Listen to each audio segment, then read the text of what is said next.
ನಿಮಗೆ ಅನ್ವಯಿಸಿದರೆ ಅಥವಾ ರೆಸೊನೇಟ್ ಆದರೆ ಮಾತ್ರ ತೊಗೊಳ್ಳಿ, ಇಲ್ಲಾಂದರೆ ಬಿಟ್ಬಿಡಿ. ಇದು ಒಂದು ಜನರಲ್ ರೀಡಿಂಗ್ ಮಾತ್ರ ಆಗಿರುತ್ತೆ. ಕಾರ್ಡ್ಸ್ನ ಶಫಲ್ ಮಾಡಿದಾಗ ನನಗೆ ಫಸ್ಟ್ ಕಾರ್ಡ್ ಸನ್ ಕಾರ್ಡ್ ಬಂದಿದೆ. ಯಾವಾಗಲೂ ಹೇಳೋ ಹಾಗೆ ಇಡೀ ಟ್ಯಾರೋ ಡೆಕ್ಕಲ್ಲೇ sun card is a positive card ಅಂತ ನಾನು ಹೇಳ್ತೀನಿ. ಸನ್ ಕಾರ್ಡ್ ಒಂದು ಖುಷಿ, ಸಂತೋಷನ, ಹ್ಯಾಪಿನೆಸ್ನ, ಜಾಯ್ಫುಲ್ನೆಸ್ನ ರೀಪ್ರೆಸೆಂಟ್ ಮಾಡುತ್ತೆ. ಯಾರಾದರೂ ಪ್ರೆಗ್ನೆನ್ಸಿಗೋಸ್ಕರ ವೆಯ್ಟ್ ಮಾಡ್ತಾಯಿದ್ರೆ, ಖಂಡಿತವಾಗ್ಲೂ ತಾಯಿ ಆಗಬೇಕು ಅಂತ ಅಂದ್ಕೊಂಡಿದ್ರು ಕೂಡ ಖಂಡಿತ ಒಂದು ಪಾಸಿಟಿವ್ ನ್ಯೂಸ್ ಬರುತ್ತೆ ಅಂತ ಕಾರ್ಡ್ ಹೇಳುತ್ತೆ. ಅಥವಾ ಯಾರನ್ನಾದರೂ ನೀವು ಅರ್ಥ ಮಾಡ್ಕೊಳ್ಳೋಕ್ಕೆ ತುಂಬ ಟ್ರಬಲ್ ಅಂತ ಹೇಳ್ತೀನಿ, ತೊಂದರೆ ಪಡ್ತಾಯಿದ್ರೆ, ಆ ವ್ಯಕ್ತಿ ಅರ್ಥನೇ ಆಗ್ತಾಯಿಲ್ಲ ಅಂತ ಅನ್ನಿಸ್ತಾ ಇದ್ದರೆ ಅದರ್ ಪರ್ಸನ್ಗೂ ಅಥವಾ ನಿಮಗೂ ಈ ಥರ ಫೀಲ್ ಆದರೆ, ಸೊ ಅರ್ಥ ಸ್ಟಾರ್ಟ್ ಆಗಿದೆ ಇತ್ತೀಚೆಗೆ ಅಂತ ಹೇಳ್ಬೋದು. ಸಕ್ಸಸ್ ಅಂತ ಹೇಳ್ತೀನಿ, ನೇಮ್ ಆ್ಯಂಡ್ ಫೇಮ್ ಅಂತ ಹೇಳ್ಬೋದು. ಸೊ ಅನ್ಕಂಟ್ರೋಲೇಬಲ್ ಫೀಲಿಂಗ್ಸ್ ಇದ್ದರೂ ಕೂಡ ಕೆಲವೊಮ್ಮೆ ಸನ್ ಕಾರ್ಡ್ ಬಂದಿರುತ್ತೆ. ಯಾವ ಥರ ಅಂದರೆ ನಿಮ್ಮ ಫೀಲಿಂಗ್ಸ್ನ ನೀವು ಕಂಟ್ರೋಲ್ ಮಾಡ್ಕೊಳ್ಳೋಕ್ಕೆ ಆಗ್ತಾಯಿಲ್ಲ ಕೆಲವರಿಗೆ, ತುಂಬ ಟೆಂಪ್ಟಿಂಗ್ ಫೀಲ್ ಅಲ್ಲಿ ಕೆಲವ್ರು ಇದ್ದೀರಾ. ಸನ್ ಕಾರ್ಡ್ ಫಸ್ಟ್ ಕಾರ್ಡ್ ಬಂದಿರೋದ್ರಿಂದ ಸೊ ಏನೇನೋ ಆಗ್ತಾಯಿದೆ ಲೈಫಲ್ಲಿ. ಸ್ಟಾರ್ಟಿಂಗ್ ಎಕ್ಸ್ಪೀರಿಯನ್ಸ್ ಅಂತ ಹೇಳ್ಬೋದು, ಫಸ್ಟ್ ಟೈಮ್ ಅಂತ ಹೇಳ್ತೀವಲ್ಲ, ಯಾರ ಮೇಲೂ ತುಂಬ ಹೆವಿ ಲವ್ ಆಗಿದೆ ನಿಮಗೂ ಅಥವಾ ಅದರ್ ಪರ್ಸನ್ಗೂ. ಸೊ ಅನ್ಕಂಟ್ರೋಲೇಬಲ್ ಫೀಲಿಂಗ್ಸ್ ಅಂತ ಹೇಳ್ಬೋದು. ಕೆಲವರಿಗೆ ವೆಕೇಷನ್ನ ಅಗತ್ಯ ಇದ್ದರೂ ಕೂಡ ಸನ್ ಕಾರ್ಡ್ ಬಂದಿರುತ್ತೆ ನಿಮಗೂ ಅಥವಾ ನಿಮ್ಮ ಪಾರ್ಟ್ನರ್ಗೂ. ಸೆಕೆಂಡ್ ಕಾರ್ಡ್ ನನಗೆ ಡೆವಿಲ್ ಕಾರ್ಡ್ ಬಂದಿದೆ. ಸೊ ಮೇ ಬಿ ಜಾಬ್ನ ಕ್ವಿಟ್ ಮಾಡಬೇಕು ಅಂತ ಅನ್ನಿಸ್ತಾ ಇರ್ಬೋದು ಕೆಲವರಿಗೆ. ಸೊ ಮೇ ಬಿ ಏನೋ ರಾಂಗ್ ಆಗ್ತಾ ಇದೆ, ನನ್ನ ಜೊತೆ ಏನೋ ತಪ್ಪಾಗ್ತಾ ಇದೆ, ಇಲ್ಲೇನೋ ಸರಿ ಇಲ್ಲ ಅಂತ ಅನ್ನಿಸ್ತಾ ಇದೆ. ಕೆಲವರು ಡೌಟ್ ಬರೋಕ್ಕೆ ಸ್ಟಾರ್ಟ್ ಆಗಿದೆ. ಸೊ ನಾನು ತುಂಬ ವರ್ಕ್ ಮಾಡ್ತಾಯಿದ್ದೀನಿ, ನಾನು ತುಂಬ ಹಾರ್ಡ್ ವರ್ಕರ್ ಇದ್ದೀನಿ. ಸೊ ನನ್ನ ಶ್ರಮಕ್ಕೆ ಇಲ್ಲಿ ಪ್ರತಿಫಲ ಇಲ್ಲ ಅಂತ ನಿಮಗೂ ಅಥವಾ ಕೆಲವ್ರಿಗೆ ಅನ್ನಿಸ್ತಾ ಇದೆ. ಡಿಸಾಸ್ಟರ್ಸ್ ಅಂತ ಹೇಳ್ಬೋದು. ತುಂಬ ಪೊಸೆಸಿವ್ ಇದ್ದೀರಾ ನೀವು ಅಥವಾ ನಿಮ್ಮ ಪಾರ್ಟ್ನರು ತುಂಬ ಪೊಸೆಸಿವ್. ಸೊ ಯಾವ ಥರ ಅಂದರೆ ಕ್ರೀಪಿ ವೇಯಲ್ಲಿ ಅಂತ ಹೇಳ್ಬೋದು. ಸೊ ಪಾಸಿಟಿವ್ ಪೊಸೆಸಿವ್ನೆಸ್ ಅಲ್ಲ ಇದು, ತುಂಬ ನೆಗೆಟಿವಿಟಿ ಇದೆ, ಟಾಕ್ಸಿಕ್ ಎನರ್ಜಿ ಅಂತ ಹೇಳ್ತೀವಿ. ನಿಮ್ಮನ್ನು ಅವ್ರು ಫುಲ್ಲಿ ಕಂಟ್ರೋಲ್ ಮಾಡೋಕ್ಕೆ ಟ್ರೈ ಮಾಡ್ತಾ ಇದ್ದಾರೆ ನಿಮ್ಮ ಪಾರ್ಟ್ನರ್, ಅಥವಾ ನೀವು ಅವರನ್ನು ಆಲ್ರೆಡಿ ಮ್ಯಾರಿಡ್ ಇರ್ಬೋದು. ಅವ್ರ ಜೊತೆ ಯಾಕೆ ಮಾತಾಡಿದೆ, ಇವ್ರ ಜೊತೆ ಯಾಕೆ ಮಾತಾಡಿದೆ. ಸೊ ಅನುಮಾನ ಅಂತ ಹೇಳ್ತೀನಿ, ತುಂಬ ಡೌಟ್ಸ್ ಇದೆ ಅವ್ರಿಗೆ. ಥರ್ಡ್ ಕಾರ್ಡ್ ನನಗೆ ಮೆಜಿಷಿಯನ್ ಕಾರ್ಡ್ ಬಂದಿದೆ. ಮೇ ಬಿ ನೀವು ಕನೆಕ್ಟ್ ಆಗಿರೋ ವ್ಯಕ್ತಿ ವೃಶ್ಚಿಕ, ಮಿಥುನ ಅಥವಾ ಕನ್ಯಾ ರಾಶಿಯವರು ಆಗಿರ್ಬೋದು. ಬಿ ಕೇರ್ಫುಲ್ ಅಂತ ಹೇಳ್ತಾ ಇದೆ. ಎಸ್ಪೆಷಲಿ ನೀವು ನಾನು ಮಾತನ್ನು ರಾಂಗಾಗಿ ತೊಗೊಳ್ಬೇಡಿ. ಮೇ ಬಿ ಮಿಥುನ್ ರಾಶಿಯವ್ರ ಜೊತೆ ಕನೆಕ್ಟ್ ಆಗಿದ್ರೆ ಸ್ವಲ್ಪ ಕೇರ್ಫುಲ್ ಆಗಿರಿ ಅಂತ ಹೇಳ್ತೀವಿ. ಎಲ್ರಿಗೂ ಅನ್ವಯಿಸಲ್ಲ ಫ್ರೆಂಡ್ಸ್, ಮತ್ತೆ ಹೇಳ್ತಾ ಇದ್ದೀನಿ, ಕೆಲವ್ರಿಗೆ ಮಾತ್ರ. ಕೆಲವರು ಡ್ರೀಮ್ ಅಂತ ಪಡ್ತಾಯಿದ್ರೆ ನಿಮ್ಮ ಲೈಫಲ್ಲಿ ಈ ವ್ಯಕ್ತಿನೇ ಬರಬೇಕು, ತುಂಬ ಕನಸುಗಳನ್ನ ಕಂಡುಕೊಂಡಿದ್ರೆ ಮೇ ಬಿ ಅವ್ರು ಸಿಂಹ ರಾಶಿ ಅಥವಾ ಮಕರ ರಾಶಿಯವ್ರ ಬಗ್ಗೆ ನೀವು ಪಡ್ಕೊಂಡಿರ್ಬೋದು ಅಂತ ಕಾರ್ಡ್ ಹೇಳುತ್ತೆ. ಫೋರ್ತ್ ಕಾರ್ಡ್ ನನಗೆ ನೈಟ್ ಆಫ್ ಪೆಂಟಿಕಲ್ಸ್ ಬಂದಿದೆ.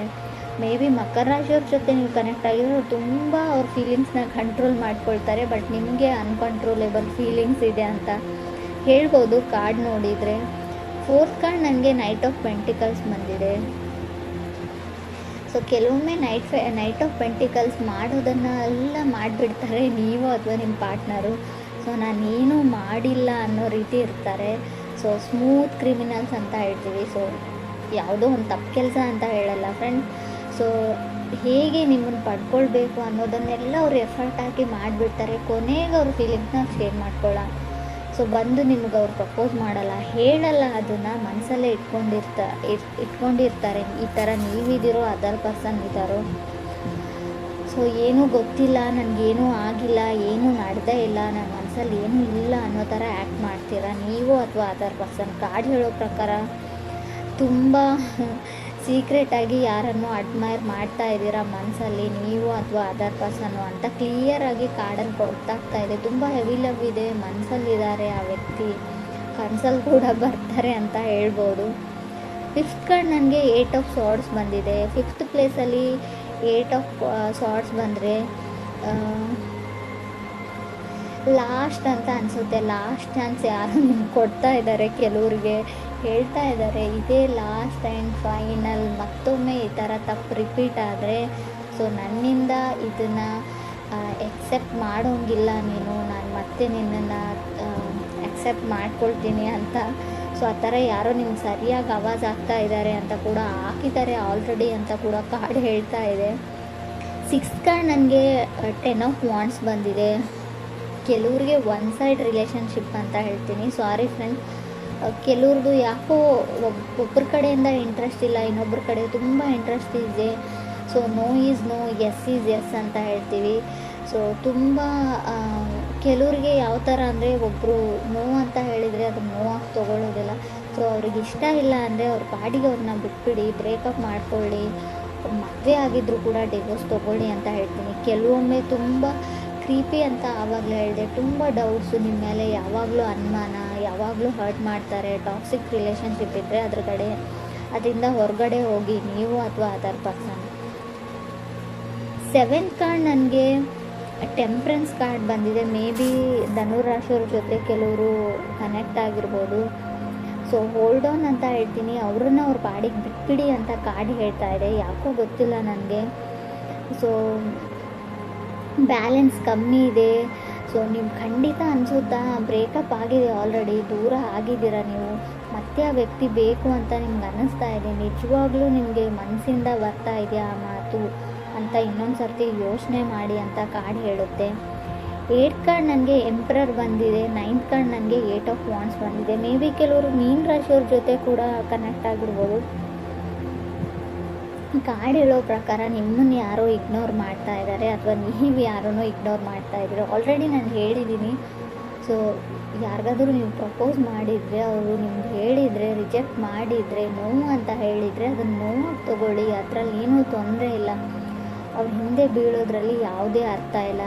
ಸೊ ನೀವು ಮಾಡ್ತಾ ಇದ್ದೀರಿ ಅಂತ ಹೇಳ್ತಾ ಇಲ್ಲ, ನಿಮಗೆ ಯಾರಾದರೂ ಈ ಥರ ಮಾಡ್ತಾ ಇರ್ಬೋದು. ಆಲ್ರೆಡಿ ನೀವು ಹೇಳಿದ್ದೀರಾ ಅದರ್ ಪರ್ಸನ್ಗೆ ನನಗೆ ಇಷ್ಟ ಇಲ್ಲ ಅಂತ.